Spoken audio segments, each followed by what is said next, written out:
அன்பர்கள் அனைவருக்கும் பணிவான வணக்கங்கள், நமஸ்காரம், greetings. Today we are going to see about one of the great female saints of southern India, Tamil Nadu, called Karikal Ammayar. Today I am giving my narration in English so that people who cannot read Tamil, even Tamil people, there are many who cannot read Tamil, therefore I am trying to give it in English. And also youngsters, young people should know about our culture and our great traditions and about our predecessors. Therefore I am trying to give it in English. Now, Karikal Ammayar, she is known as the mother of Karikal. Karikal is a place in southern India. So, she is the oldest of the devotees, great devotees of Shiva, Lord Shiva. Shiva Nadiyar, they are called. And she is a female saint as we saw, and she lived in 6th BC, 6th century BC. She requested, she prayed for and obtained old age when she was very young, just as Avvaiyar, the Tamil poetess. Not only that, she prayed for a very ghostly form, because a female form and a beautiful and a young female form would be a hindrance to her penance, that kind of life. Therefore she prayed and obtained. Isn't it very wonderful? So let us see about her life history. The place which is now known as Karikal was known then as Karai Vanam. As you know, all Vanam means forest. So all the places are more or less named in India after the trees or the vegetations grown there. So this Karai Vanam is also kind of a forest. So it was named like that. Later on it was made into a living place, dwelling place.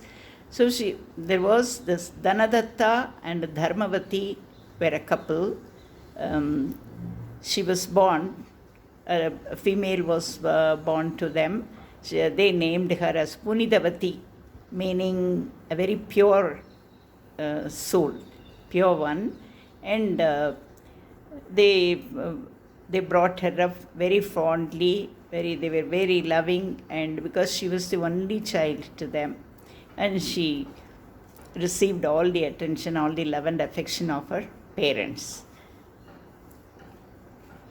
And what is special about her was she was very devoted to Lord Shiva, as the families were also devotees of Shiva, but she was extraordinarily devoted to Shiva. And right from childhood it was found that she is very she's always in meditation and prayer and things like that. As she grew up, even when she became a young lady, as she grew up, her love and devotion for Lord Shiva also increased. One day when she visited the temple, while she was taking the vision of Shiva, somebody else was taking her darshan, and he fell in love with her. And his name was Paramadatta. He also belonged to the same merchant. They were all merchant community. So traders. So he, along with his parents, went to the house of Dhanadatta and asked for her hand. And they were very happy to give Punitavati to Paramadatta in marriage. And Punitavati also thought it is God's will, and she also agreed. Those days, it was consulting the bride, who is after all very, very young, was not in the practice, but still she was married. But Dhanadatta and his wife had only one condition, because they were so fond of their only child. They wanted her to be before their eyesight only, not to leave their eyesight. So they offered to settle them, the newly married couple, in Karikal itself, for they belonged to some other place, and the parents of Paramadatta also agreed to it. Accordingly, Dhanadatta built a house for the new young couple and settled them in Karikal itself, and they lived there happily. Punitavati, along with her devotion to Lord Shiva, she was a devout wife also. So she served Paramadatta also with equal fervor. She did not give up her prayers and her service to the devotees of Shiva, Shivanadiyargal. So she liked to feed them and all. But it appears that Paramadatta was not so much devoted. Maybe he was a person who did not so much believe in this God's manifestations and things like that. So Lord Shiva decided to bring out the qualities of Punitavati. So he staged a drama, so to speak. One day, when Paramadatta had gone to his workplace, shop or whatever, and Punitavati was there in the house doing her prayers and things like that, a person came at the doors, and he called out Tiruchitrambalam, which is the way of addressing of any Shiva devotee. So she came out and saw there was this very devout Shiva Bhakta was there. So she was very happy to receive him, and she called him in and made him sit and gave water and things like that. And the food was not ready at that time. So she told him that please bear with me for some time. I'll make the food complete menu ready. You can have food and take rest also. But the gentleman looked very tired, as if he had traveled a lot. And he also said, Mother, it is the tradition in India to call even young women or younger person, if she's a female, as mother, because all parastri, stranger woman, you should consider as your own mother. So therefore he called, Mother, I'm very hungry, I've traveled a lot and I have to cover a lot of places also. So if you don't mind, whatever is available, you can give me. So she was a little disappointed that a great opportunity to serve a devout Shaivite is maybe lost, she thought. So she agreed, and usually there is always rice. The earlier days rice is soaked in water. Nowadays it's called probiotic and it is recommended.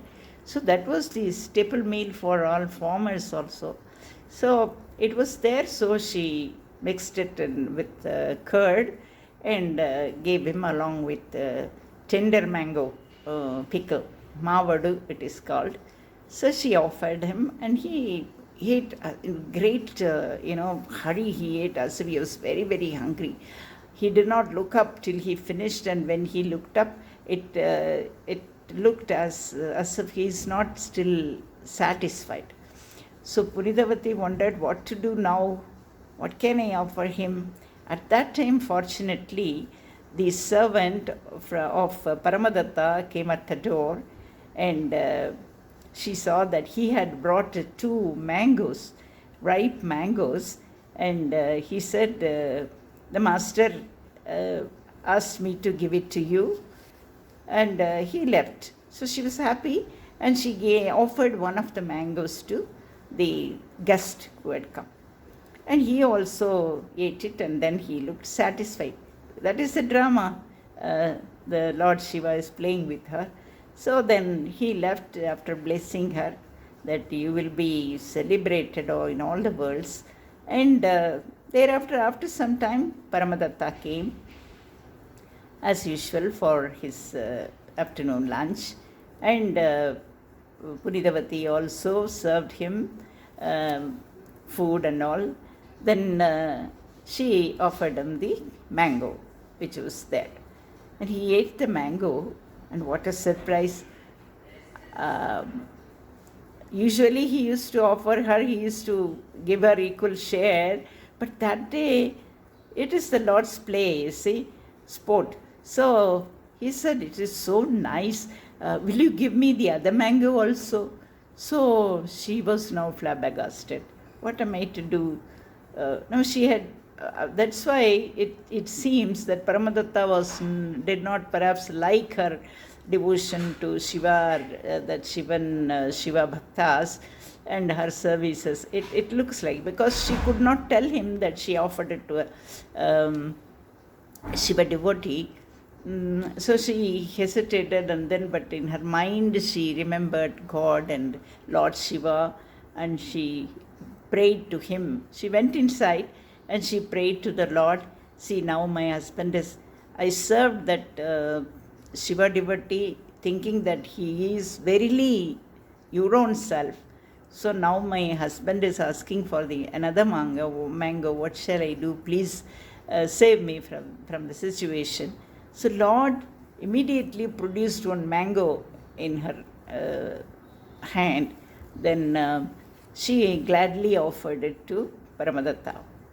Paramadatta, he also ate the mango, and he was even more surprised. And he said, no, this is even more, sweeter and the different flavor. What the two mangoes I gave you were from the same tree. How come this mango is so different from the earlier one? It is extraordinary. I've never tasted such a, such a mango before, and it's quite different from the earlier one. When he said like that, what is it really the same mango which I gave to you, which I sent you? So now she's never lied in her life. Any devotee, because God is Dharma itself and Satya, so a devotee cannot be a liar. She has never hidden anything from anybody, willfully. She had no reason to. So now also she told him whatever happened. Now Paramadatta was in a dilemma, because devout she was. Can it happen that the moment she asks for, the Lord produces a mango and give in her hands? But he could not express his doubt to her. He didn't want to hurt her. So he said, oh, is it so? Is it so? The Lord gave you a mango. In that case, then do one favor to me. Just pray for one more mango and get me another mango. She said. Now, she's again, she was so, confused what to do now. Again she, in his presence only, again she prayed to the Lord, and she said, Lord, what can I do now? Now if you don't give me a mango, if I don't offer him another mango, he will think that I lied to him. Not only that, he will also think that Lord Shiva himself is not true. That he will think that you yourself do not exist, or you don't answer to prayers, or whatever. It will be a disgrace. He won't believe you. Like that, she feels very bad, and she thinks, Lord, that time, and she's praying with her palms outstretched and raised. And that moment, when her eyes are closed, and Paramadatta, even while he was watching, he found a mango coming in her hand, outstretched palm. So he was so shocked. And now he realized what kind of devotee she is, that she's not an ordinary human being, she's equal to God. So he felt so, awe for her. But then that day was over, but from that day on, Punitavati also noticed that he is withdrawn from her.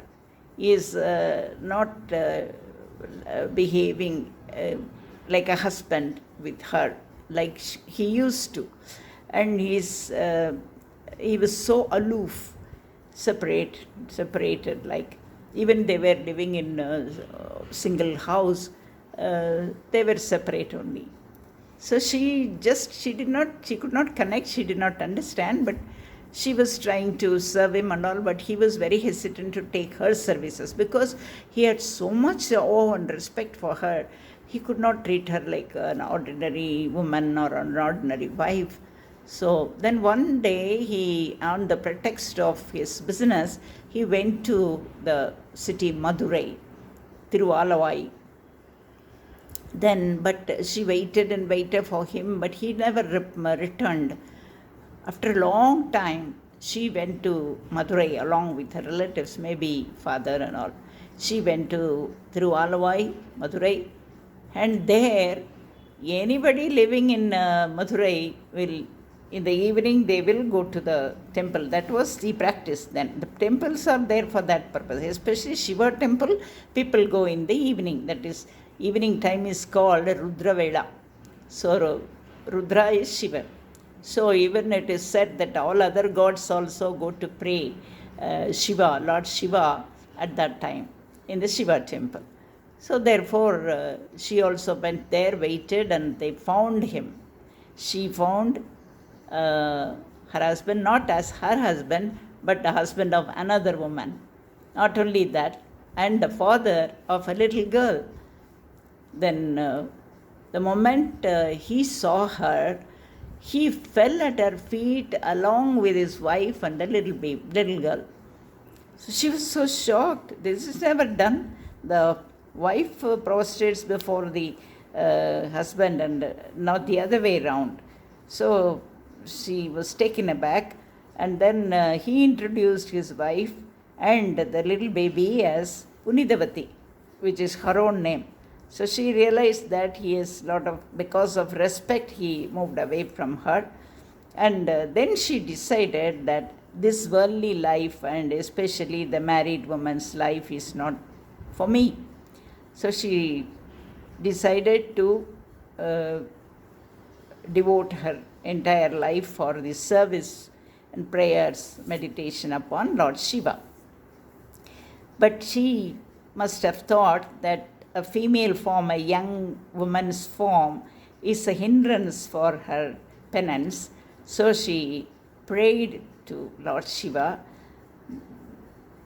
please take away this female form and give me the form of a ghost, meaning an old woman, not quite good looking, so that she won't attract others' attention, or there won't be any disturbance to her. She can move about freely. So she took up the life of a sannyasin, we can say. So she moved about, going from place to place, visiting all the Shiva's temples.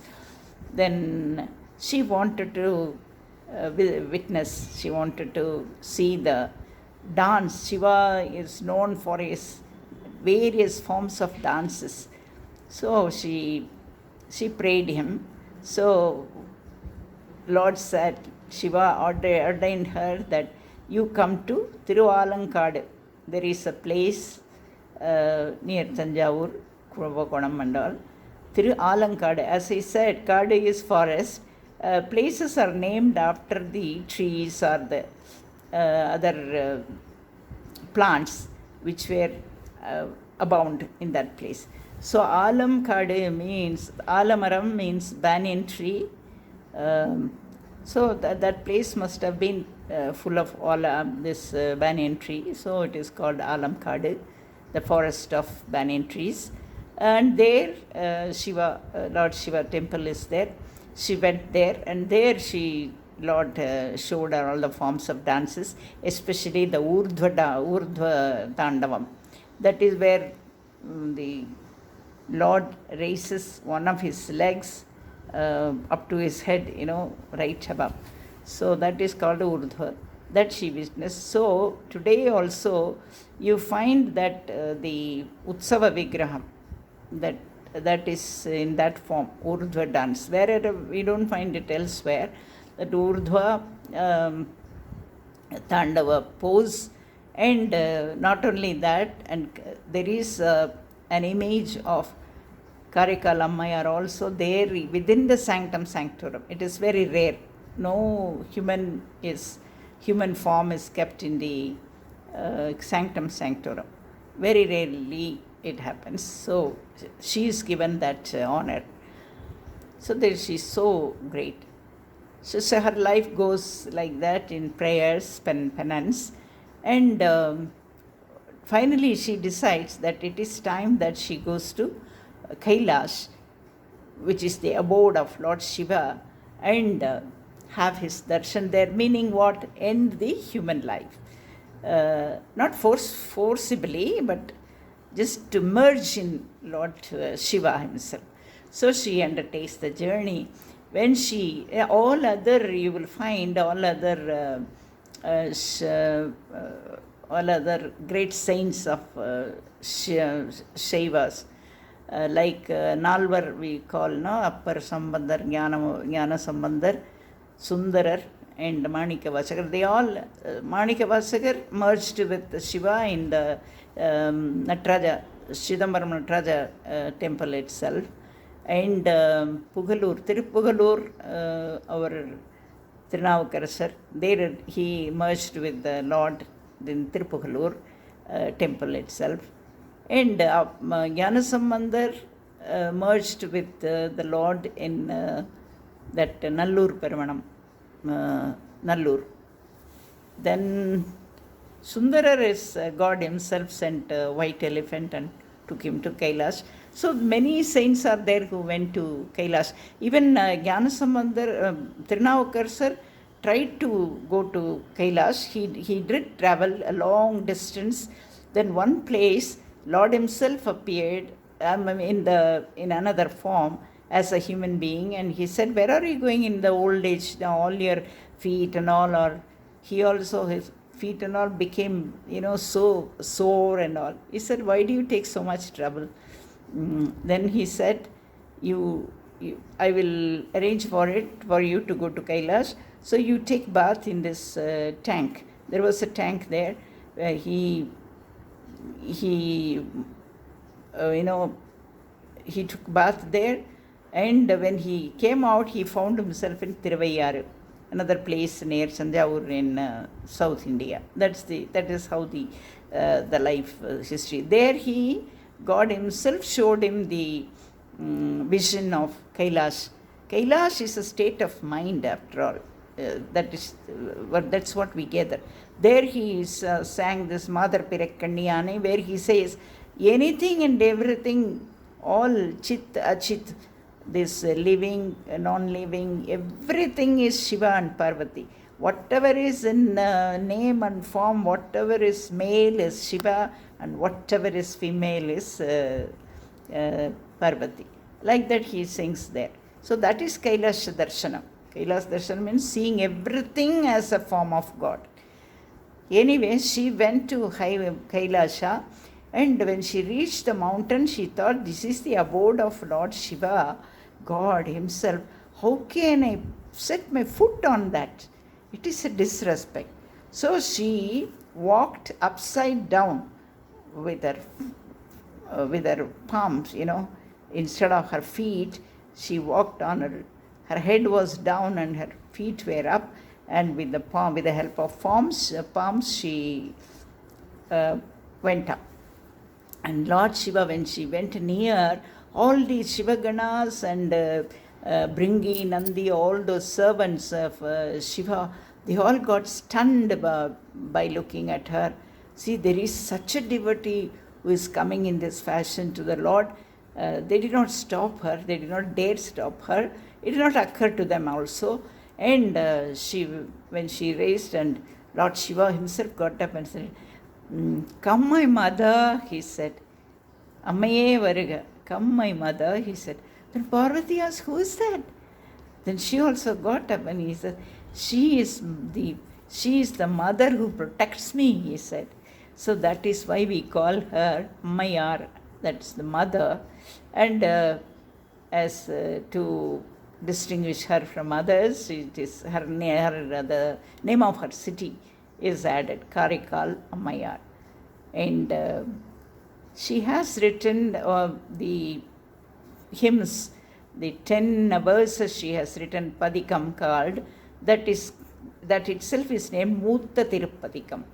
That is, it is the first, because she is the first amongst the great devotees of Shiva. And also this is the first 10 verses written in that fashion, praising the Lord Shiva. Maybe because of that. And she also wrote Arpuda Tiruvandadi. She has described the dance of Lord Shiva there. And that Arpuda means wonderful. And she also wrote one Erettai Manimalai that she adorned Lord Shiva with. So her this Tirupathikam, it shows her motherly love towards. She is worried about him that, oh, you don't get food, you have to beg, and you are, in the, why are you dancing in the,